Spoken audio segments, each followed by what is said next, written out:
Hello friends, episode के start में दिखाता है दाइजू मिस्टर डू से पूछता है कि आखिरकार तुम्हें पसंद कौन है दोनों में से। तो मिस्टर डू कहते हैं कि मुझे दोनों ही पसंद है। ये सुनकर दाइजू को बहुत ही ज़्यादा गुस्सा आता है और वो उन्हें एक पंच लगा देता है और कहता है कि क्या तुम्हें ये भी नहीं पता कि तुम किससे प्यार करते हो, और गुस्से में वहाँ से चला जाता है। नेक्स्ट डे का दिखाते हैं मिस्टर डू यही सब सोच रहे होते हैं कि आखिरकार मुझे पसंद कौन है, सेक्रेटरी जंग या फिर वेरोनिका पार्क।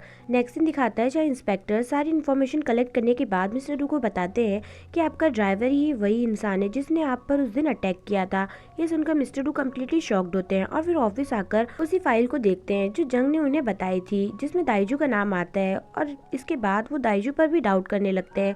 लेकिन फिर हमें दिखाया जाता है कि इस सब मामले के पीछे और कोई नहीं, इस ऑफिस की सबसे पुरानी सेक्रेटरी मिस ली है, क्योंकि वो सभी सेक्रेटरीज को उनका हक दिलवाना चाहती है और इसीलिए जंगसू को कहकर उन्होंने मिस्टर डू पर हमला भी करवाया था। नेक्स्ट दिन दिखाता है यहाँ पर जंग वेरोनिका पार्क के पास आती है और कहती है कि अब मुझसे नहीं होगा, हमें मिस्टर डू को सब कुछ सच बता देना चाहिए। तो वेरोनिका पार्क कहते हैं ठीक है, और वो मिस्टर डू के पास ही सब एक्सप्लेन करने जा रहे होते हैं, लेकिन बीच में उनका एक्सीडेंट हो जाता है। और फिर जब ये बात मिस्टर डू को पता चलती है तो वो भागते हुए जंग से मिलने के लिए हॉस्पिटल आते हैं, क्योंकि वेरोनिका पार्क से इम्पोर्टेंट उनके लिए जंग है। और जब ये बात उनको पता चलती है तो उन्हें समझ आ जाता है कि वो जंग को ही पसंद करते हैं और प्यार करते हैं, और उसे उसी वक्त अपनी फीलिंग कन्फेस कर देते हैं। नेक्स्ट दिन दिखाते हैं दाइजू भी वेरोनिका पार्क से मिलने के लिए आता है और वो लोग भी अपनी रिलेशनशिप को नेक्स्ट लेवल पर लेकर चले जाते हैं। नेक्स्ट दिन में जंग यही सब बात वेरोनिका पार्क को बताती है और दोनों बड़े ही खुश होते हैं।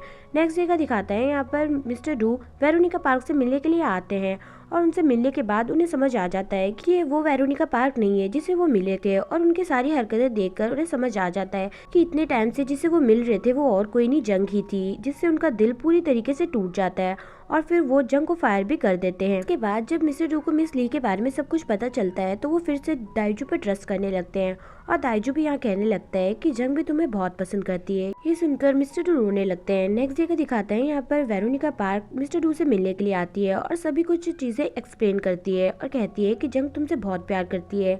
वो पहले ही चाहती थी कि सब कुछ तुम्हें बता दिया जाए, लेकिन मैंने उसे रोका था। और वेरोनिका पार्क की बातें सुनकर मिस्टर डू का दिल पिघलने लगता है। नेक्स्ट दिन दिखाता है जहाँ जंग मिस्टर डू से मिलने आती है और कहती है कि कल मीटिंग है, मैं चाहती हूँ कि आप एक दिन के लिए मुझे अपनी सेक्रेटरी फिर से रख लें। तो मिस्टर डू, जिनका दिल पहले ही पिघल चुका था, वो उस चीज के लिए हाँ कर देते हैं और कहते हैं ठीक है। नेक्स्ट सीन में मीटिंग का दिखाया जाता है जहाँ पे मिस्टर डू के अंकल सभी लोगों को मिस्टर डू की बीमारी के बारे में बताते हैं और कहते हैं कि ऐसा फिजिकल डिसेबल इंसान हमारी कंपनी को नहीं संभाल सकता। और ये प्रूव करने के लिए वो मिस्टर डू को सभी को पहचानने के लिए कहते हैं और मिस्टर डू सभी को सही सही पहचान भी लेते हैं, लेकिन फिर वो अपनी बीमारी के बारे में सभी को बता देते हैं और कहते हैं कि मैंने इसके लिए बहुत ज्यादा हार्ड वर्क किया है, भले ही मैं किसी का फेस नहीं देख सकता, लेकिन सभी को पहचानने के लिए मैंने बहुत ही ज्यादा स्टडी की है और मैं नहीं चाहता कि मैं इस पोस्ट से इस वजह से हट जाऊं।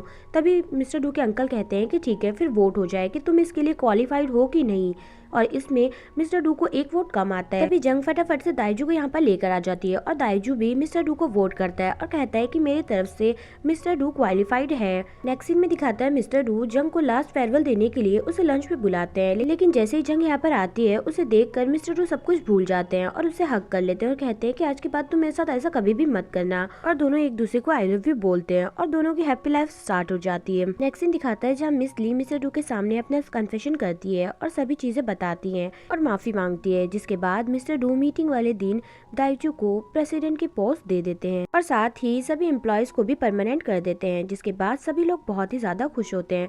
और दाइजू भी मिस्टर डू से कह रहा होता है कि तुमने क्यों किया, और बहुत ही ज्यादा खुश होता है। तो मिस्टर डू कहते हैं कि इसके हकदार तुम ही हो। नेक्स्ट दिन दिखाता है जहाँ वेरोनिका पार्क की मॉम भी अब दाइजू को एक्सेप्ट कर लेती है, क्योंकि अब दाइजू कोई ऐरा गैरा लड़का नहीं है, वो इस कंपनी का प्रेसिडेंट है और दोनों एक हैप्पी लाइफ स्टार्ट करते हैं। वहीं दूसरी तरफ मिस्टर डू और जंग का भी ऑफिस रोमांस चल रहा होता है और वो दोनों ही अपनी लाइफ से बहुत ही ज्यादा खुश होते हैं। और ये छोटे छोटे मोमेंट्स पे ही मिस्टर डू तो ब्लश करने लग जाते हैं और अपनी लाइफ बहुत ही अच्छे से बिता रहे होते हैं। लेकिन एक दिन मिस्टर डू लिफ्ट से जब जा रहे होते हैं तभी लिफ्ट खराब हो जाती है, जिसके बाद वो बहुत ही ज्यादा नर्वस हो जाते हैं। और जब सभी लोग रेस्क्यू टीम उन्हें बचाने के लिए आती है तो उनको सभी के फेसेस दिखने लगते हैं, क्योंकि उनका ब्लड प्रेशर अभी बढ़ चुका है और इसी वजह से वो भागते हुए जंग के पास जाने लगते हैं, क्योंकि इस वक्त वो सिर्फ जंग को ही देखना चाहते हैं, क्योंकि उन्हें नहीं पता है कि ये मोमेंट उनकी लाइफ में फिर से कब आएगा। इसलिए आज वो जी भर के जंग को देखना चाहते हैं और उसके पास आके उसके आईज, नोज, लिप्स सभी को किस करने लगते हैं। और इसी के साथ हमारे इस ड्रामे का हैप्पी एंडिंग होता है। सो फ्रेंड्स, ड्रामा और मेरी एक्सप्लेनेशन पसंद आई हो तो प्लीज कमेंट करके मुझे जरूर बताएं और वीडियो को लाइक और चैनल को सब्सक्राइब करना ना भूलें,